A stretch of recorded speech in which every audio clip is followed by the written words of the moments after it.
وقال تعالى في مقام آخر والذين إذا أنفقوا لم يسرفوا ولم يقتروا وكان بين ذلك قواما۔ ہر طرح کی حمد و ثنا، بڑائی اور بزرگی اللہ رب العالمین کے لیے ہے، اور انگنت درود و سلام نازل ہو ہمارے آخری نبی جناب محمد رسول اللہ صلی اللہ علیہ وسلم پر۔ معزز حاضرین جمعہ، آج کے اس خطبہ میں ہم انشاءاللہ مال کی اہمیت یا اس کی حفاظت اور اسی طرح سے فضول خرچی کے نقصانات، اس کے تعلق سے چند اہم باتوں کو جانیں گے۔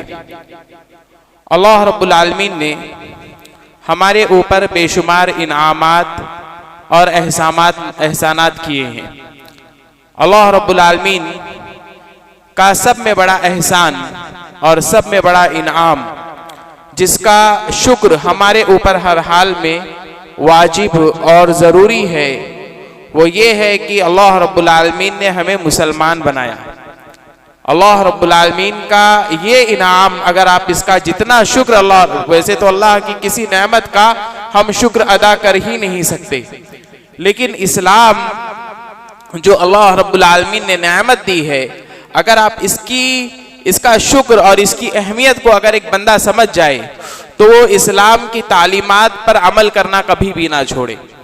اسلام نے ہر قدم پر آپ کو زندگی میں کیا کرنا ہے، کس طریقے سے کرنا ہے، عبادت کیسے کرنا ہے، نماز کیسے پڑھنا ہے، روزہ کیسے رکھنا ہے، یہ تمام چیزیں تو موجود ہیں، لیکن اس کے علاوہ آپ کو لوگوں کے ساتھ معاملات کیسے کرنا ہے۔ دیکھیے، دنیا جو ہے، یہ دنیا اللہ رب العالمین نے لوگوں سے مل کر بنائی ہے، مطلب یہ معاشرہ کہلاتا ہے، سوسائٹی، یعنی لوگ آپس میں ایک دوسرے سے مل کر ہی اس دنیا کو بہتر طریقے سے چلا سکتے ہیں۔ اب اگر اس کے اندر کہیں پر بھی خلل اور کمی رہ جائے تو اختلاف کا پیدا ہونا، پھوٹ کا پیدا ہونا ظاہر ہے۔ لیکن اسلام نے ہر حکم کے اندر، مطلب یہاں پر بھی سوشل طور پر بھی، سماجک طور پر بھی، اسلام نے ہمیں اس بات کی رہنمائی کر دی ہے کہ آپ کو لوگوں کے ساتھ کیسے معاملات کرنے ہیں۔ ہر چیز کی رہنمائی اسلام کے اندر موجود ہے۔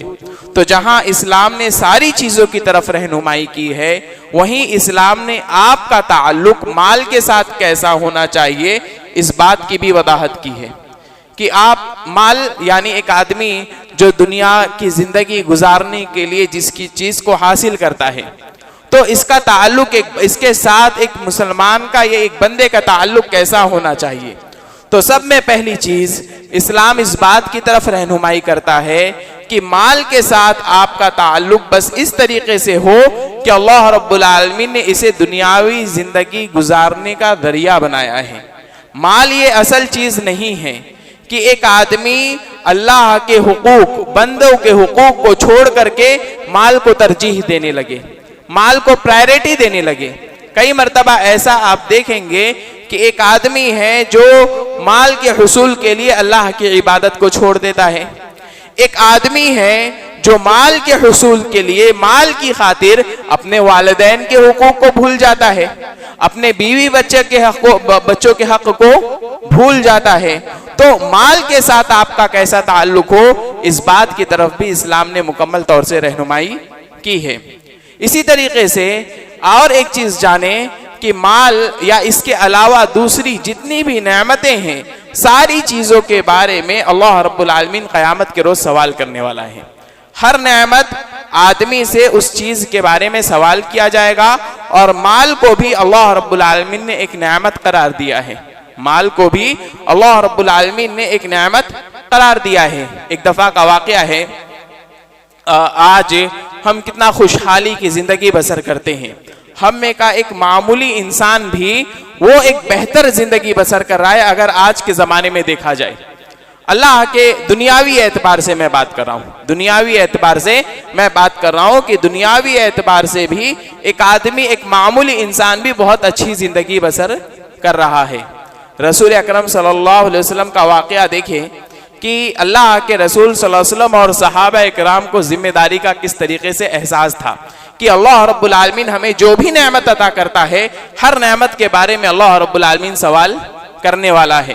ایک دفعہ اللہ کے رسول صلی اللہ علیہ وسلم اپنے گھر سے باہر نکلے، دوپہر کا وقت تھا، سخت گرمی کا موسم تھا، اور گھر سے باہر نکلے رسول اللہ صلی اللہ علیہ وسلم نے دیکھا کہ ابو بکر رضی اللہ تعالی عنہ بھی اپنے گھر سے باہر نکل رہے ہیں اور عمر رضی اللہ تعالی عنہ بھی اپنے گھر سے باہر نکل رہے ہیں۔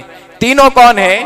ایک اللہ کے نبی ہیں جو اس امت کے بلکہ پوری دنیا کے سب میں افضل ترین انسان، دوسرے ابو بکر رضی اللہ تعالی عنہ ہے جو اس امت کے سب میں نبی کریم صلی اللہ علیہ وسلم کے بعد سب میں افضل ترین انسان، اور ان کے بعد اگر کسی کا نمبر آتا ہے تو حضرت عمر رضی اللہ تعالی عنہ کا آتا ہے۔ تو غور کرے، تینوں باہر نکلے، اللہ کے رسول صلی اللہ علیہ وسلم نے کیا سوال کیا کہ تمہیں اس سخت گرمی میں کس چیز نے باہر نکالا؟ دونوں نے جواب دیا ہمیں سخت بھوک نے باہر نکالا ہے، سخت بھوک کی وجہ سے گھر میں کچھ کھانے نہیں ہیں، ہم سوچے باہر نکلے کچھ انتظام ہو جائیں۔ اللہ کے رسول صلی اللہ علیہ وسلم نے کہا چلو ابو الحیثم کے گھر چلتے ہیں۔ ایک صحابی تھے، ان کے گھر اللہ کے رسول صلی اللہ علیہ وسلم گئے، اس وقت وہ موجود نہیں تھے، تو ان کی بیوی نے چند کھجوریں پیش کی، اللہ کے رسول صلی اللہ علیہ وسلم، ابو بکر، عمر رضی اللہ تعالی عنہما نے کھایا، اور اس کے بعد وہ صحابی آئے اور انہوں نے دیکھا، سمجھ گئے کہ اس وقت آنے کا کیا مقصد ہو سکتا ہے۔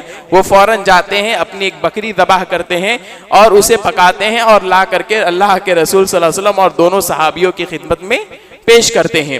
دونوں کھاتے ہیں، اللہ کے رسول صلی اللہ علیہ وسلم ایک روٹی کا ٹکڑا لیتے ہیں اور اس پر ایک چھوٹا سے گوشت رکھتے ہیں اور کہتے ہیں جاؤ یہ فاطمہ کو دے آؤ، اور یہ کہہ کر کے اللہ کے رسول صلی اللہ علیہ وسلم گوشت کا ٹکڑا بھیجواتے ہیں، اور اس کے بعد جب آپ صلی اللہ علیہ وسلم باہر نکلتے ہیں تو صحابی کہتے ہیں رسول اللہ صلی اللہ علیہ وسلم نے فرمایا واللہ لتسألن یوم القیامت عن ھذا النعیم، اللہ کی قسم تم سے قیامت کے روز اس نعمت کے بارے میں سوال کیا جائے گا۔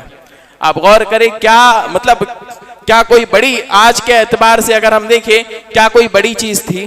لیکن اللہ کے رسول صلی اللہ علیہ وسلم اور صحابہ اکرام کو اس مال کے تعلق سے ذمہ داری کا احساس تھا کہ اللہ رب العالمین ہم سے اس کے بارے میں سوال کرنے والا ہے۔ رسول اللہ صلی اللہ علیہ وسلم نے فرمایا اللہ کی قسم تم سے قیامت کے روز اس نعمت کے بارے میں سوال کیا جائے گا۔ آج ہمارے پاس اللہ رب العالمین نے کتنی نعمتیں عطا کی ہے، لیکن ایک بھی نعمت پر ہمیں ذمہ داری کا احساس نہیں ہوتا ہے، اپنے دنیاوی طور پر ذمہ داری کا احساس نہیں ہوتا ہے، اور نہ ہی اخروی طور پر کہ قیامت کے روز اللہ رب العالمین ہم سے ان چیزوں کے بارے میں سوال کرنے والا ہے۔ لیکن یاد رکھیے یقیناً اللہ رب العالمین اس کے بارے میں سوال کرے گا۔ شریعت اسلامیہ نے جہاں مال کے حاصل کرنے کی طرف رغبت دلائی ہے، آپ مال حاصل کریں، کس طریقے سے حاصل کریں، کون سا جائز طریقہ ہے، کون سا ناجائز طریقہ ہے نا، کس طریقے سے مال آئے تو آپ اسے استعمال نہیں کر سکتے ہیں، ہر چیز کے بارے میں شریعت میں رہنمائی موجود ہے۔ اسی طریقے سے آپ مال کو کس طریقے سے خرچ کریں، ایسے ہی مال کو ضائع اور برباد نہیں کرنا ہے، بلکہ آپ مال کو کس طریقے سے خرچ کریں گے اس کے بارے میں بھی اللہ رب العالمین نے رہنمائی کی ہے۔ اللہ کے رسول صلی اللہ علیہ وسلم نے فرمایا لا تزول قدم ابن آدم من عند ربی حتی یسأل عن خمس، کہ ایک بندے کا قدم اللہ رب العالمین کے سامنے سے نہیں ہل سکتا ہے یہاں تک کہ اس سے 5 چیزوں کے بارے میں سوال نہ کر لیا جائے، اور ان 5 چیزوں میں سے ایک سوال دو سوال جو ہے وہ مال کے ہی بارے میں ہوگا کہ من این اکتسبہ وفی منفقہ، کہ مال کو کہاں سے کمایا اور کس جگہ خرچ کیا۔ مال کو حاصل کرنا یہ کوئی بری بات نہیں ہے، عیب کی بات نہیں ہے، مال کو حاصل کرنے کی طرف شریعت نے خود رغبت دلائی ہے۔ آپ غور کریں اللہ کے رسول صلی اللہ علیہ وسلم خود تجارت کیا کرتے تھے، صحابہ اکرام تجارت کے لیے نکلا کرتے تھے، حضرت عمر رضی اللہ تعالیٰ عنہ نے باری مقرر کی تھی۔ اللہ کے رسول صلی اللہ علیہ وسلم سے دین بھی سیکھنا ہے اور اسی طریقے سے مال بھی حاصل کرنا ہے، اب دونوں کو کیسے مینج کیا جائے؟ تو حضرت عمر رضی اللہ تعالیٰ عنہ نے ایک دوسرے صحابی کے ساتھ یہ معاہدہ کیا، یہ ایگریمنٹ کیا کہ ایک دن تم تجارت پر جاؤ گے اور ایک دن میں تجارت پر جاؤں گا، جس دن تم تجارت کے لیے نکلو گے میں اللہ کے رسول صلی اللہ علیہ وسلم کے پاس دین سیکھوں گا، اور جس دن میں تجارت کے لیے جاؤں گا اس دن تم رسول اللہ صلی اللہ علیہ وسلم کے پاس دین سیکھو گے، اور جو کچھ ہم نے سیکھا ہے اپنے دوسرے ساتھی کو بتا دیں گے۔ تو یہاں پر دیکھیں کہ صحابہ اکرام مال کا حاصل کرنا جیسا ایک تصور بنا لیا جاتا ہے کہ مال کا حاصل کرنا یہ عیب ہے، یہ عیب کی بات نہیں ہے، لیکن عیب کیا ہے کہ آپ غیر شرعی طریقے سے مال کو حاصل کریں۔ عیب اس بات میں ہے، برائی اس بات میں ہے کہ آپ مال کو غیر شرعی طریقے سے خرچ کریں، کیونکہ قیامت کے روز ایک سوال یہ بھی ہونے والا ہے کہ فی منفقہ، آپ نے مال کو کہاں خرچ کیا۔ حضرت ابو ہریرہ رضی اللہ تعالی عنہ اللہ کے رسول صلی اللہ علیہ وسلم سے سب میں زیادہ روایت کرنے والے صحابی ہیں۔ آپ صلی اللہ علیہ وسلم سے سب میں زیادہ احادیث اگر کسی صحابی نے روایت کی ہے تو ابو ہریرہ رضی اللہ تعالی عنہ ہیں۔ ان سے لوگوں نے اعتراض کیا کہ کیا تمہیں ڈر نہیں لگتا، اللہ کے رسول صلی اللہ علیہ وسلم کی طرف ہر بات کو منسوب کر دیتے ہو، یہ کیسے کہ تم سب میں زیادہ روایت کرتے ہو دوسرے روایت ہی نہیں کرتے ہیں؟ تو حضرت ابو ہریرہ رضی اللہ تعالی عنہ نے کہا کہ میں تمہیں بتاتا ہوں، انصار اپنی تجارت کے لیے، انصار اپنی کھیتی باڑی کے لیے نکل جایا کرتے تھے، اور مہاجرین اپنی تجارت کے لیے نکل جایا کرتے تھے۔ میں رسول اللہ صلی اللہ علیہ وسلم کے ساتھ اپنی بھوک کے باوجود چمٹا رہتا تھا، اللہ کے رسول صلی اللہ علیہ وسلم سے دین کو حاصل کرتا تھا۔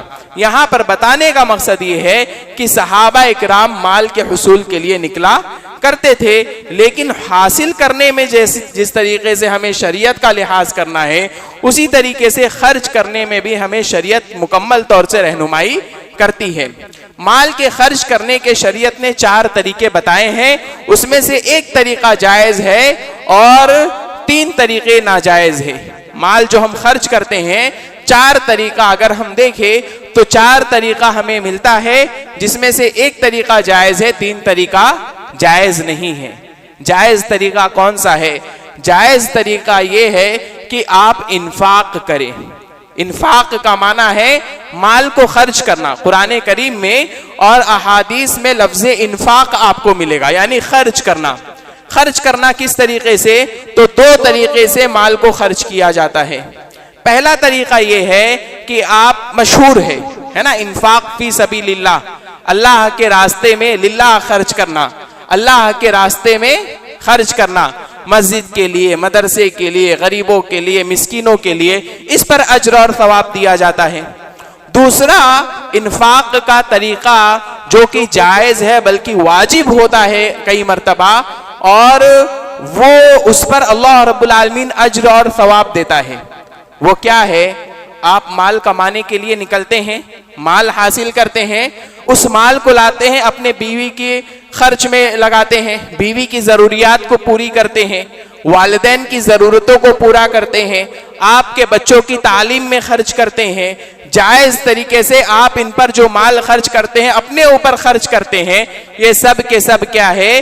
اس پر بھی یاد رکھیے آپ کو اجر اور ثواب دیا جاتا ہے، اس پر بھی آپ کو صدقے کا اجر اور ثواب دیا جاتا ہے۔ اللہ کے رسول صلی اللہ علیہ وسلم نے ایک روایت میں فرمایا کہ ایک آدمی جو کچھ خرچ کرتا ہے اپنی بیوی پر، اپنے بچوں پر، یہاں تک کہ اپنے نفس پر، اس پر بھی اسے صدقے کا ثواب دیا جاتا ہے، لیکن کس شرط کے ساتھ؟ کہ وہ شریعت کی رہنمائی میں ہو۔ ایک آدمی ہے، ایک کپڑا، اچھے سے اچھا کپڑا، اس کو اللہ نے زیادہ مال دیا ہے، اچھے سے اچھا کپڑا خریدے، لیکن اس کے اندر اسراف نہ ہو کہ حد سے زیادہ اچھا خرید لے، یا ایک کہ سبھی کپڑے کیا ہے دوسروں کے حقوق کو روک کر کے صرف اپنے ہی کپڑے اچھے خرید رہا ہے، اپنے ہی اوپر خرچ کر رہا ہے، اپنے ہی دوستوں میں خرچ کر رہا ہے، بیوی اور بچوں کے حق کو بھول گیا ہے، تو یہ جائز نہیں ہوگا۔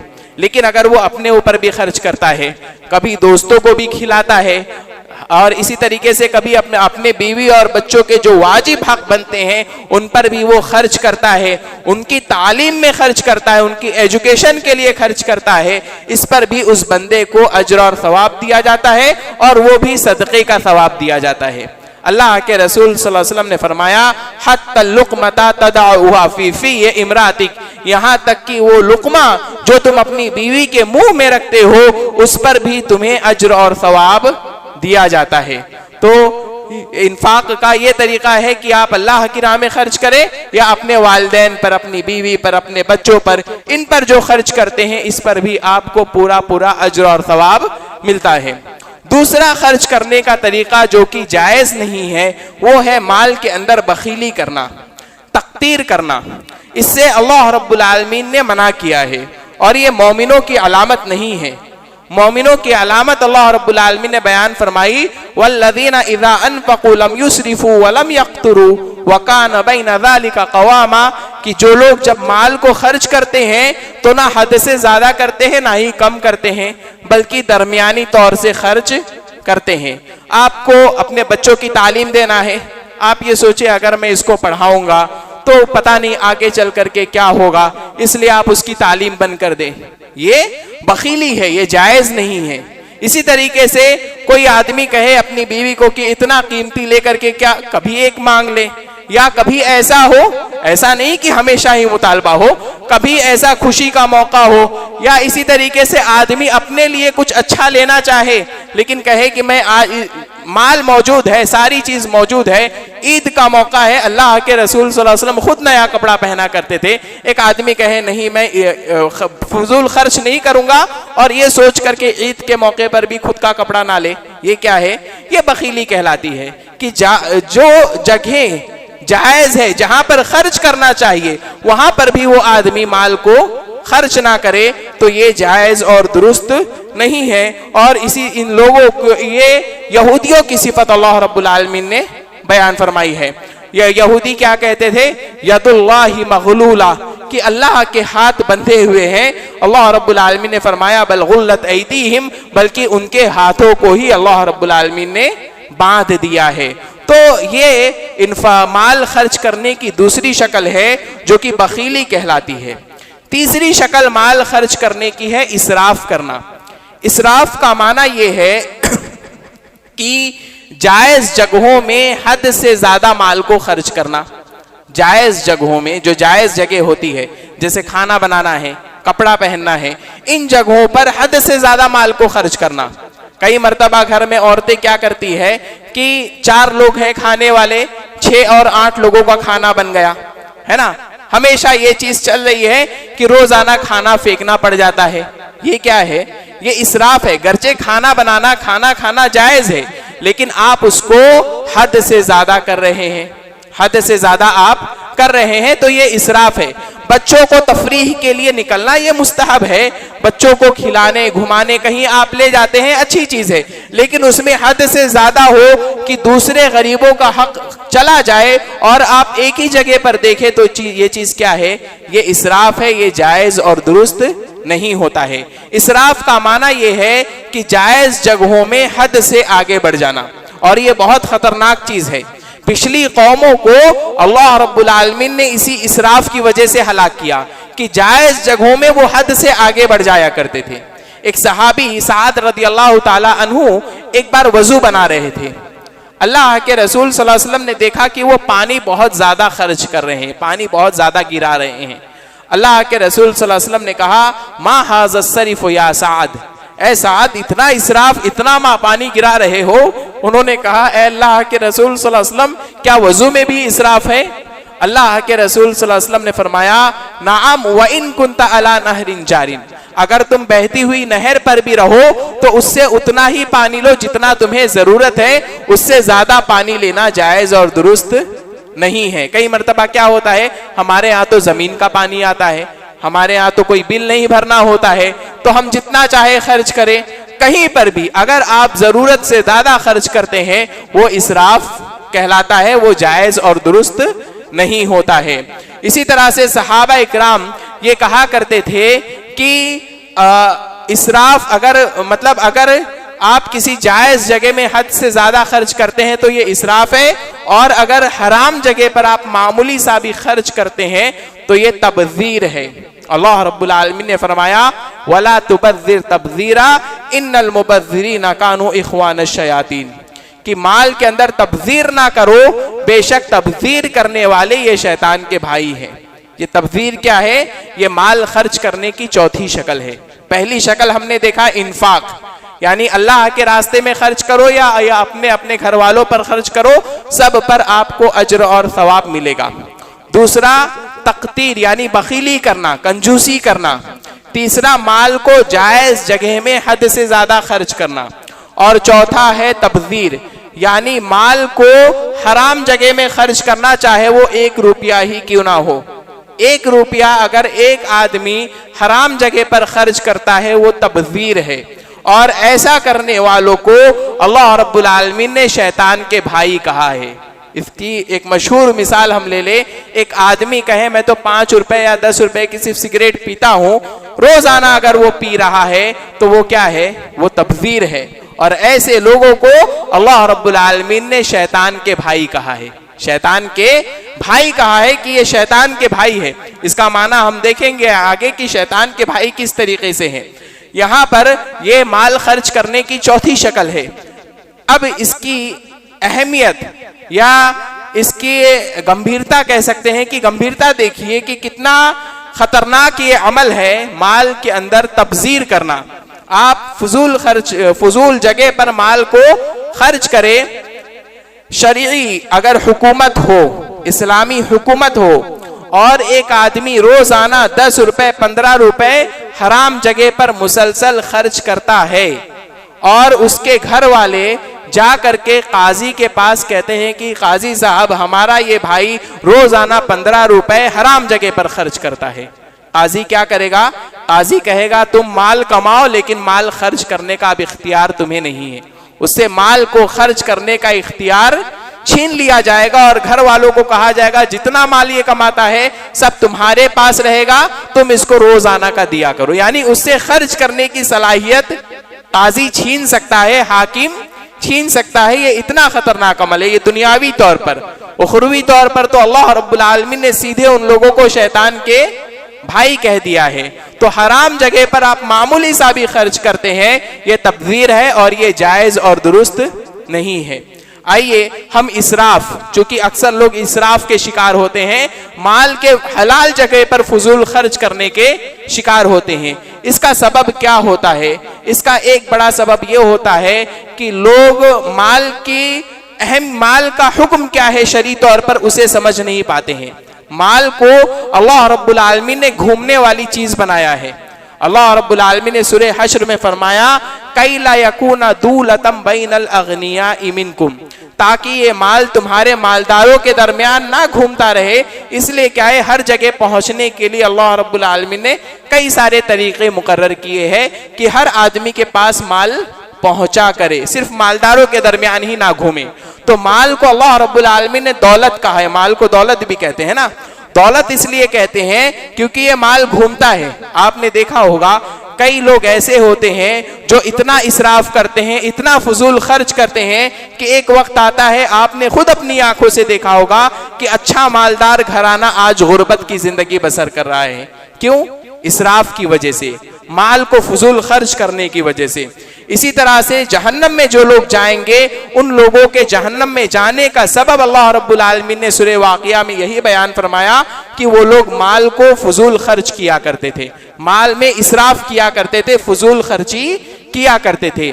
اسی طرح سے پچھلی قوموں کو اللہ رب العالمین نے جو ہلاک کیا، اس کا سبب اللہ رب العالمین نے بیان فرمایا وَإِذَا أَرَدْنَا أَن نُهْلِكَ قَرْيَةً أَمَرْنَا مُتْرَفِيهَا فَفَسَقُوا فِيهَا فَحَقَّ عَلَيْهِمُ الْقَوْلُ فَدَمَّرْنَاهَا تَدْمِيرًا، کہ جب ہم کسی بستی والوں کو ہلاک کرنے کا ارادہ کرتے ہیں تو مالداروں کو حکم دیتے ہیں وہ فضول خرچی شروع کر دیتے ہیں۔ کیا کہا اللہ رب العالمین نے؟ جب ہم کسی بستی والوں کو ہلاک کرنے کا ارادہ کرتے ہیں تو مالداروں کو حکم دیتے ہیں، یعنی ان کے دل میں اللہ رب العالمین کیا بات ڈالتا ہے کہ فضول خرچ کرو، اسراف کرو، لوگوں کے حق کو وہ روکنے لگتے ہیں۔ اور فَدَمَّرْنَاهَا تَدْمِيرًا، اور جب ان پر بات ثابت ہو جاتی ہے تو ہم ان کو مکمل طریقے سے ہلاک اور برباد کر دیتے ہیں۔ تو غور کرو، یہی ایک حکم کافی ہے جو ہمیں اس بات سے روکے کہ ہم مال کے اندر اسراف کریں۔ مال کے فضول خرچ کرنے کا سبب جو بنتا ہے، اس میں سے ایک سبب یہ بھی ہے کہ آدمی اپنے دوستوں کی طرف کبھی دیکھتا ہے، کبھی ان لوگوں کی طرف دیکھتا ہے جو شرعی طور پر زندگی بسر نہیں کر رہے ہیں۔ ارے وہ فلاں تو ہمیشہ امریکہ ہی گھومنے جانتے ہیں، لندن ہی گھومنے جاتے ہیں، فلاں تو ہمیشہ فلاں علاقے میں ہی گھومنے جاتے ہیں، ہم کیوں نہ جائے؟ پھر گھر میں بیوی اور بچوں کا مطالبہ ہوتا ہے، اور پھر آدمی کیا ہے سمجھ نہیں پاتا ہے، اور وہ بھی اس طریقے سے اسراف کرنے لگتا ہے۔ یاد رکھیے ہر چیز ہونا چاہیے لیکن ایک حد میں ہونی چاہیے۔ جب بھی آپ حد سے بڑھتے ہیں وہ اسراف کہلاتا ہے، اور وہ مال کی تباہی کا، وہ لوگوں کی تباہی کا سبب بنتا ہے۔ ابھی لاک ڈاؤن سے ہم گزرے ہیں، ایسے بھی مسائل میرے پاس خود آئے ہیں جس میں شوہر نے کہا کہ اس نے جب لاک ڈاؤن سے پہلے اچھی طریقے سے کیا ہے اپنے بیوی بچوں پر بہت زیادہ خرچ کیا، جب لاک ڈاؤن آیا اور مال کی کمی ہوئی تو ظاہر سی بات ہے جو عادت لگی ہوئی تھی وہ عادت نہیں چھوٹ رہی تھی۔ بیوی نے کیا کیا؟ بیوی نے طلاق لے لیا، بچوں کو لے کر چلے گئی۔ تو یہ سبب کیوں بنتا ہے کہ آدمی کیا ہے مال کے اندر اسراف اور فضول خرچ کرنے لگتا ہے۔ یاد رکھیے مال کے اندر اسراف یہ ایسی چیز ہے جو بندے کو اللہ کے محبوب بندوں کی لسٹ سے نکال دیتا ہے۔ آپ اللہ کے محبوب بندے نہیں رہتے ہیں۔ اگر آپ اللہ رب العالمین کے محبوب بندے بننا چاہتے ہیں تو آپ کو اپنے مال کی حفاظت کرنا ہوگا۔ جو حق اللہ رب العالمین نے جس طریقے سے رکھا ہے اس طریقے سے آپ مال کو خرچ کریں۔ اللہ رب العالمین نے فرمایا انہ لا یحب المسرفین، اللہ رب العالمین فضول خرچ کرنے والوں سے محبت نہیں کرتا ہے۔ اسی طرح سے اللہ رب العالمین نے فرمایا کلوا واشربوا ولا تسرفوا، کھاؤ پیو اور اسراف نہ کرو، کھاؤ پیو اور فضول خرچی نہ کرو۔ اس آیت کریمہ میں مفسرین نے لکھا ہے کہ اس آیت میں اللہ رب العالمین نے جو بیماری کا علم ہوتا ہے، بیماری کی جو سائنس ہوتی ہے، اس کو اللہ رب العالمین نے ذکر کر دیا ہے۔ کتنے ٹکڑے میں؟ صرف 3 ٹکڑا، کھاؤ پیو اور فضول خرچ نہ کرو۔ کیونکہ اکثر جو بیماریاں ہوتی ہے کس بنیاد پر ہوتی ہے؟ آپ ڈاکٹر کے پاس جاتے ہیں، کبھی بیمار ہوئے، ڈاکٹر کیا کہتا ہے تم نے فلاں چیز زیادہ کھایا کیا؟ ایک آدمی شوگر ہو جائے تو تم شکر زیادہ کھانے لگے ہو، ہارٹ ہے تو کیا ہے تیل کی چیزیں زیادہ مت کھایا کرو، فلاں چیز زیادہ مت کھایا کرو۔ تو ہر چیز کے اندر اعتدال ہونا چاہیے، یعنی ہر چیز کیا ہے برابر ہونی چاہیے، نہ حد سے زیادہ ہو نہ ہی کم ہو۔ اسی لیے اللہ رب العالمین نے فرمایا کھاؤ پیو اور حد سے آگے نہ بڑھو، یعنی فضول خرچ نہ کرو۔ حضرت عمر رضی اللہ تعالیٰ عنہ کہا کرتے تھے ایاکم والبطینہ، بہت زیادہ کھانے سے بچو۔ اسی طرح سے حضرت عمر رضی اللہ تعالیٰ عنہ کا ہی ایک دوسرا قول ہے، ایک آدمی ہر وہ چیز جو کھانے لگے، جو اس کو پسند آئے اور وہ کھانے لگے، تو وہ آدمی کیا ہے 2 بیماریوں کا شکار ہوتا ہے۔ ایک تو جسمانی بیماری کا شکار ہوتا ہے، اور دوسرا اللہ رب العالمین کی عبادت سے وہ بندہ دور ہو جاتا ہے جو آدمی جو بھی پسند آیا کھانے لگے۔ تو اس آیت کریمہ میں دیکھیں کہ اللہ رب العالمین نے جو بیماری کا علم ہوتا ہے کہ کس طرح سے آدمی بیمار ہوتا ہے، اگر آدمی کو بیماری سے محفوظ رہنا ہے تو اعتدال، کھاؤ پیو لیکن حد سے زیادہ نہ ہو۔ اسی طریقے سے جو لوگ اسراف کرتے ہیں، ایسے لوگ اپنے کئی سارے معاملات میں شیطان کو اپنا بھائی بنا لیتے ہیں، شیطان کو اپنا بھائی بنا لیتے ہیں۔ اللہ کے رسول صلی اللہ علیہ وسلم نے فرمایا ایک بستر، گھر میں 3 بستر ہونے چاہیے، ایک آدمی کے لیے، ایک اس کی بیوی کے لیے، ایک مہمان کے لیے۔ اگر چوتھا ہوا، بچے ہیں تو بچوں کے لیے، اگر چوتھا ہوا اس سے ایکسٹرا ہوا تو وہ شیطان کے لیے ہے۔ وہ کس کے لیے ہے؟ شیطان کے لیے۔ تو اس آیت کریمہ میں جو اللہ رب العالمین نے بیان فرمایا بے شک تبذیر کرنے والے شیطان کے بھائی ہیں، امام قرطبی رحمت اللہ علیہ لکھتے ہیں اللہ نے شیطان کے بھائی 2 اعتبار سے کہا ہے۔ ایک تو شیطان کیا کرتا ہے دنیا کے اندر فساد پھیلاتا ہے، اور جو لوگ مال کو فضول خرچ کرتے ہیں وہ دنیا کے اندر فساد پھیلا رہے ہیں۔ پھیلاتے ہیں کہ نہیں پھیلاتے ہیں؟ آپ غور کریں، ایک آدمی شادی کی مثال لے لیں، آج سے پہلے کئی سال پہلے، کچھ سال پہلے شادی کیا ہے گھر میں مسجد میں آئے، نکاح پڑھائے، مسجد کے اندر کچھ لوگوں کو کھلائے اور شادی ہو گئی۔ لیکن پھر ایک ایسا وقت آیا کہ لوگوں نے کہا ہمارے پاس ہے، جائز ہے تو کیوں نہ کرے، جملہ یہی تھا نا، جائز ہے تو کیوں نہ کرے۔ اور ان لوگوں نے کیا کیا، ہال بک کیا، ہال بک کرنے کا سسٹم آیا، پھر اس پر اسٹارٹرز آئے، کئی ساری چیزیں آئی، اور پھر کیا ہوا، اب ایک غریب آدمی کو جب شادی کرنا ہوتا ہے تو سوچتا ہے کہ اب میں کیسے کروں، فساد پھیلا رہے ہیں. جو لوگ مال میں اسراف کرتے ہیں, فضول خرچ کرتے ہیں, وہ لوگ کیا ہے معاشرے کے لیے بوجھ ہوتے ہیں. ایک جملہ آپ لوگوں نے سنا ہوگا کہ لوگ کہتے ہیں کہ غریب معاشرے پر بوجھ ہوتا ہے. غریب معاشرے پر بوجھ نہیں ہوتا ہے. جو لوگ فضول خرچ کرتے ہیں وہ معاشرے پر اپنا بوجھ ڈالتے ہیں اور دوسروں معاشرے پر وہ لوگ بوجھ ہوتے ہیں. کہ اسراف کرنے والوں نے اس طریقے سے نظام بنا دیا کہ اب ایک غریب آدمی کو سوچنا پڑتا ہے میں شادی کیسے کروں, ہے نا, اپنے بچوں کے شادی کو لے کر کے کیا ہے وہ مسئلے کو پریشان ہو جاتا ہے. کئی سارے ایسے مسائل ہم روزانہ دیکھتے ہیں کہ لوگ ایسے ہی معمولی آپ ایک چیز کہ لوگ کیا ہے بلا وجہ چیزوں کو خریدتے ہیں. اب بلا وجہ چیزوں کو خریدنے کی وجہ سے کیا ہوتا ہے, چیزوں کا ریٹ بڑھ جاتا ہے. جن کو ضرورت ہوتی ہے انہیں سوچنا پڑتا ہے کہ ہم کیسے خریدیں. بلا ضرورت لوگوں نے غیر ضروری چیزوں کو اپنی ضرورت بنا لیا ہے بلا وجہ.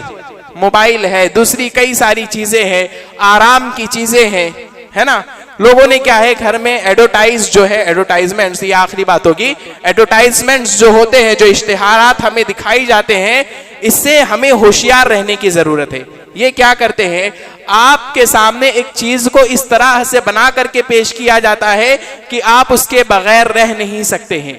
آپ بار بار اسے دیکھتے ہیں اور پھر گھر سے آدمی خود سوچتا ہے کہ چلو آسانی کے لیے اسے لے لیتے ہیں, اور پھر کیا ہے آہستہ آہستہ وہ لوگوں کی ضرورت بن جاتا ہے. جبکہ ایسا نہیں ہونا چاہیے. آپ کو اگر اس کے بغیر بھی آپ کی ضرورت پوری ہو سکتی ہے تو اپنے آپ پر کنٹرول ہونا چاہیے.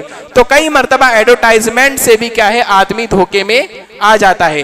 تو یہ تمام چیزیں کیا ہے, یہ تمام چیزیں اسراف کی طرف اور فضول خرچ کی طرف لے جاتی ہے, اور ایسا کرنے والے دنیا کے اندر فساد پھیلا رہے ہیں. اسی لیے اللہ رب العالمین نے اسراف اور فضول خرچ کرنے والوں کو شیطان کے بھائی کہا ہے. امام قرطبی لکھتے ہیں دوسرا سبب شیطان کے بھائی کہنے کا یہ ہے کہ جس طرح سے شیطان قیامت کے روز جہنم میں ہوگا, اسی طریقے سے اللہ رب العالمین ان کے ساتھ ان کا بھائی بنا کر اللہ رب العالمین انہیں جہنم میں داخل کر دے گا. تو یہاں پر غور کرنے کی چیز ہے کہ اسراف کتنی خطرناک چیز ہے. فضول خرچ کرنا, ہم یہ جملہ تو بہت آسانی سے کہہ لیتے ہیں کہ یہ تو جائز ہے تو کیوں نہ کرے, جائز ہے تو کیوں نہ کرے. یہ بہت خطرناک جملہ ہوتا ہے. آپ دیکھیں کہ جائز ہے تو کس حد تک آپ کو کرنا چاہیے. اللہ رب العالمین سے دعا ہے کہ اللہ رب العالمین ہمیں مال کے تعلق سے ہماری ذمہ داریوں کو سمجھنے اور مال کو صحیح طریقے سے خرچ کرنے کی توفیق عطا فرمائے. اللہ رب العالمین ہمارے مال میں برکت عطا فرما, اور اسی طریقے سے ہمارے مال میں جس کا جو حق بنتا ہے ہمیں انہیں مکمل طور سے پہنچانے کی توفیق عطا فرما. اللہ رب العالمین تمام مومنوں کی مغفرت فرما. اللہ رب العالمین ہمیں جو بیمار ہے پریشان ہے ان کی بیماریوں اور پریشانیوں کو دور فرما. اللہ رب العالمین تمام مومنین اور مومنات کے گناہوں کو معاف فرما. آمین. بارک اللہ لنا ولکم فی القرآن العظیم ونفعنی وإیاکم بالآیات والذکر الحکیم. انہ تعالی جواد کریم ملک رؤوف رحیم.